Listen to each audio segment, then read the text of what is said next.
কাশ্মীর মন ভালো করে দেওয়ার জন্য এই নামটাই যথেষ্ট। প্রাকৃতিক সৌন্দর্যের তালিকায় কাশ্মীরের কাছে যেন অনেক কিছুই ফ্যাকাশে। হ্রদ, পাহাড়, বরফ, উপত্যকা, ফুল ফলের বাগান, সবুজ মাঠ, গাছ মিলেমিশে কাশ্মীর শুধু এদেশেই কেন, গোটা পৃথিবীর অন্যতম শ্রেষ্ঠ ও জনপ্রিয় পর্যটন গন্তব্যস্থল। নীলরঙা আকাশ, সাদা মেঘ, বরফে ঢাকা বিশাল পর্বত শ্রেণী, সবুজ বনভূমি, নীলচে সবুজ রঙের হ্রদ, আঁকাবাঁকা পাহাড়ি পথ, এ কয়েকটি শব্দ দিয়ে কাশ্মীরকে বর্ণনা করার চেষ্টাটাই যেন বৃথা। আসল কাশ্মীরের সৌন্দর্য ভাষায় প্রকাশ করতে যাওয়া বড়ই কঠিন কাজ। স্বাগতম আপনাকে নতুন আরেকটি ভিডিওতে। আজকের এই ভিডিওতে আমরা জানবো কাশ্মীর এবং তার কিছু সুন্দর জায়গা সম্পর্কে। তো চলুন শুরু করা যাক আমাদের আজকের এই ভিডিও।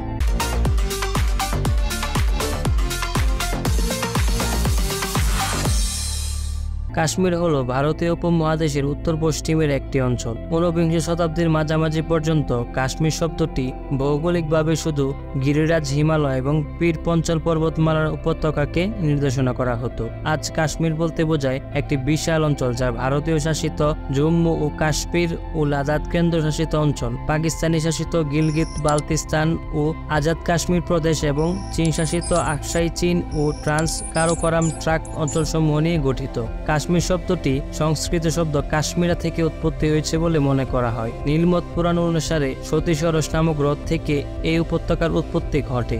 স্থানীয় লোকদের মত অনুসারে কাশ্মীর শব্দের ব্যুৎপত্তিগত অর্থ হলো জল থেকে উদ্বৃত ভূমি। আপনি যদি নিরিবিলি জায়গায় পছন্দ করে থাকেন তাহলে কাশ্মীরের এই জায়গাটি আপনার জন্য। প্রথমে আমরা কথা বলবো ওরু ভ্যালি নিয়ে। অন্তনাগ জেলার এক বেশ জনপ্রিয় অথচ ভিড়ভাট্টাহীন উপত্যকা হলো ওরু। পহেলগাঁও থেকে ওরুর দূরত্ব মাত্র 12 কিলোমিটার। আবার ওরু থেকে লিদ্দর নদীর দূরত্ব মাত্র 11 কিলোমিটার। বরফে ঢাকা পর্বত শৃঙ্গ, পাহাড়ি ঝর্ণা, হ্রদ আর সবুজ প্রকৃতির ভক্ত হলে এখানে ঘুরে আসুন। এখানে নানা ধরনের ক্যাম্পের আয়োজন করা হয়। কুলহই হিমবাহ এবং তরসর হ্রদ ট্রেকিং এর বেস ক্যাম্প হয় এখানেই। এছাড়াও লিদ্দুরওয়াদ, বিশনসর, কিশনসর এবং কঙ্গনের বেস ক্যাম্পও এখানে হয়ে থাকে। কুলহই কাশ্মীর উপত্যকার বৃহত্তম হিমবাহ। কাশ্মীরের সর্বোচ্চ পর্বত শৃঙ্গ মাউন্ট কুলহইর কাছেই অবস্থিত। এর কাছাকাছি হোটেল, রেস্তোরাঁ সব পেয়ে যাবেন। ওরু উপত্যকা ওরু নদীর তীরে অবস্থিত।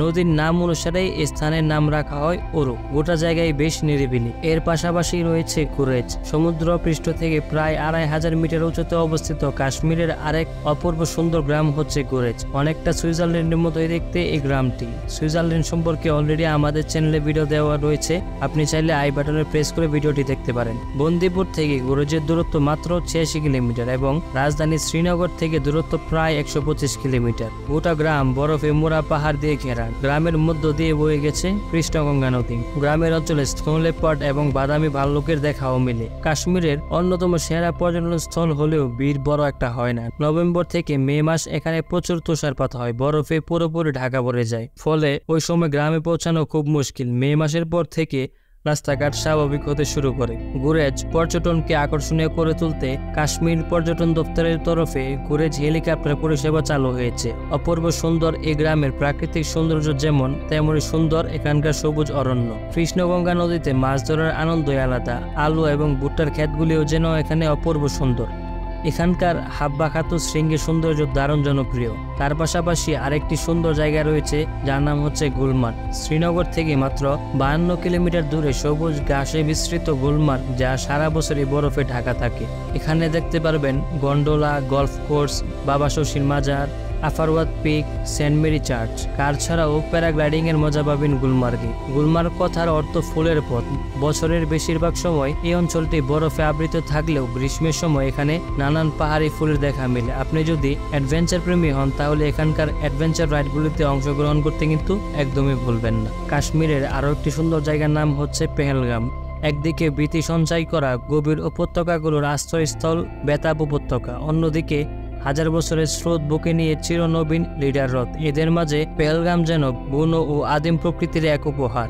এর মধ্যেই লিডার হ্রদের রোমাঞ্চকর রাফটিং এর হাতছানি উপেক্ষা করা বড়ই দুষ্কর। শহরের বিপণীগুলোর জগৎজোড়া খ্যাতি না থাকলেও ঐতিহ্যবাহী কাশ্মীরি সামগ্রীগুলো একবার হলেও ছুঁয়ে দেখার ইচ্ছা করবে আপনার। শ্রীনগর থেকে 97 কিলোমিটার দূরে ট্যাক্সি করে যেতে পারবেন পেহেলগামে। জুলাই থেকে অক্টোবরের মাঝে গেলে এখানে দেখা মিলবে রাস্তার দুধারে আপেলের বাগান, আছে দেখার মতো অনেক কিছু, যেমন লিদান নদী, Betaab valley, Chandanwari, Aru valley, Davian, Kashmir valley point, Kanimarg, Pahalgam view point. এখানে মিনি সুইজারল্যান্ড হিসেবে পরিচিত বাইসারানি ঘুরতে পারেন। সর্বশেষ আমরা জানবো সোনামার্গ সম্পর্কে। শ্রীনগর থেকে 42 কিলোমিটার দূরে সুন্দর উপত্যকা ও ঝর্ণার দেখা মিলবে সোনামার্গে। এখানে আছে হাজিয়ান হিমবাহ। এছাড়াও আপনি এখানে পেয়ে যাবেন সিন্ধু নদী, স্নো বাইক ও ঘোড়ায় চড়ার সুযোগ। তবে কাশ্মীরে কিছু জায়গা রয়েছে যা শহর থেকে একটু দূরে, হয়তো বা অনেকেরই অজানা, তবে ভালো লাগার মতো। যেমন মার্তো মন্দির শ্রীনগর থেকে 64 কিলো দূরে অন্যরকম স্থাপত্যে গড়ে ওঠা এক হিন্দু মন্দির। ছোট্ট একটি শহর কোকেরনাগ,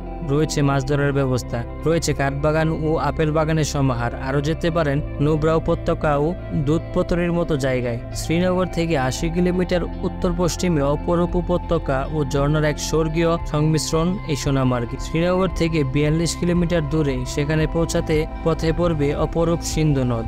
অনেক সুন্দর উপত্যকা ও ঝর্ণা দেখা যায় সেখানে। সোনামার্গে ঘোরার জায়গার মধ্যে Zojila pass, থাজিয়াস glacier, গঙ্গাপাল lake, রাজশাল lake ইত্যাদি অন্যতম। কিন্তু এসবের বাইরে দুধপত্তি, কোকরনাগ, ডাকসুম কিংবা সিনথেনটপের সৌন্দর্য আরো মনোমুগ্ধকর। আহারবালে জলপ্রপাতটিও এক অনন্য গন্তব্য। বাডগাম জেলার চারা রাস্তাটিতে না গেলে হিমবাহের রূপ উপলব্ধি করা প্রায় অসম্ভব। সেখান থেকে আরো উপরে গেলে দেখা মিলে দুধগঙ্গা। তো সব সৌন্দর্যের জায়গা মিলিয়ে আজকের এই ভিডিওটি কেমন লাগলো? আপনার মতে কাশ্মীরের সবচেয়ে সুন্দর জায়গা কোনটি? অবশ্যই কমেন্টস করে জানাবেন। সকলে ভালো থাকবেন, সুস্থ থাকবেন। আল্লাহ হাফেজ।